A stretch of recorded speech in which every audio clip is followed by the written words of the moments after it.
बात की जाए तो मेंटल पीस बहुत आसान चीज़ है। अब से जो बात जैसी है वैसी की वैसी लेंगे। कब से सिर्फ बोले चले जा रहे हैं और कब तक बोलेंगे, कितना बोलेंगे पता ही नहीं। जब आपके पास चीज़ें कम होती तो सफ़र आसान हो जाता है और आपका जीवन भी एक सफ़र ही है। बात की जाए तो मेंटल पीस बहुत आसान चीज़ है पर सबसे ज़्यादा कठिन हो चुकी है। रीज़न सिर्फ यही कि हम भागे जा रहे हैं, रुक नहीं रहे, कहना चाह रहे हैं, सुनना कम। सुन रहे हैं तो इसलिए कि बस कहने वाला रुक जाए और मैं बोलना शुरू कर दूं। हर समय प्रयास जो है वो उत्तर देने का। कब से सिर्फ बोले चले जा रहे हैं और कब तक बोलेंगे, कितना बोलेंगे पता ही नहीं।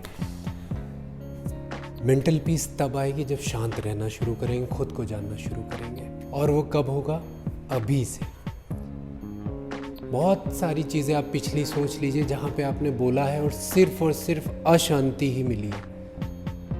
बहुत आसान है मेंटल पीस। पहले भी कहा फिर रिपीट कर रहा हूँ, बहुत आसान है। कुछ है ही नहीं क्योंकि हम नेचुरली शांत ही हैं। बस जो चीज़ें बाहर से मिल रही हैं, एक्वायर्ड हैं, उनको हम चर्न कर रहे हैं, उनमें अपने विचार और मिला रहे हैं, मिक्स कर रहे हैं।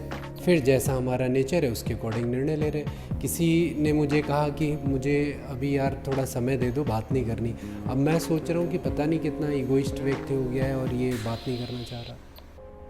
अपनी चीज़ें उसमें मिक्स कर देते हैं, वहीं गड़बड़ हो जाती है। हम मिक्स कैसे करते हैं? जैसे हम खुद हैं। जीवन से भटकाव को कम करो। बहुत सारे भटकाव हैं, इतने भटकाव हैं कि आप सोच नहीं सकते। कोई आपने ऐसी चीज़ सोची जो कि आपके मतलब की नहीं, बस देखने में अच्छी लग रही। किसी टी शर्ट का कलर अच्छा लग गया, अब वो भी भटका रही है। ज़रूरत नहीं खरीद लाए, ज़रूरत नहीं है बोलने की, बोल दिया। ज़रूरत नहीं है किसी से बात करने की, बोल बैठे। ज़रूरत नहीं है देर तक जागने की, फिर लग रहा है कि लाओ यूट्यूब पे या किसी चीज़ पे, नेटफ्लिक्स पे, जितने OTG प्लेटफॉर्म हैं इन पे कोई चीज़ देख लें। ज़रूरत नहीं है, बिना ज़रूरत के किए जा रहे हैं। किसी एक चीज़ को पकड़िए, वही शांति तक लिए चली जाएगी।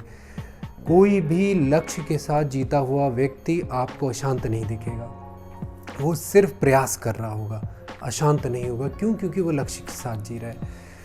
ऐसे ही एक मैंने किताब में चंद लाइनें पढ़ी थी, बहुत बढ़िया है कि जब से हुए मेरे कारवां के हम, जब से हुए मेरे कारवां के हम, हर कारवां से आगे बढ़ गए हैं।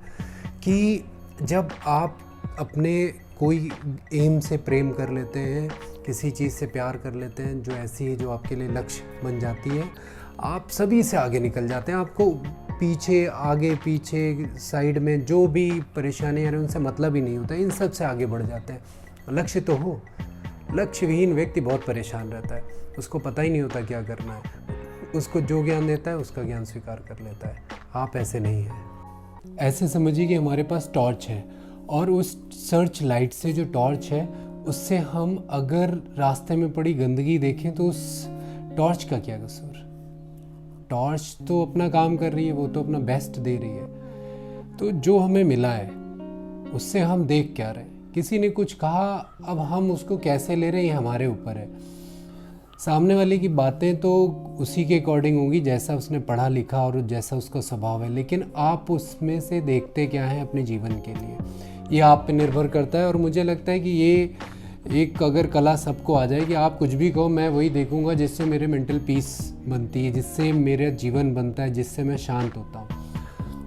मेरी जो बचपन से जन्मजात मिली हुई शांति, उसको मुझे बरकरार रखने में मदद मिलती, सिर्फ वही विचार मैं करूँगा।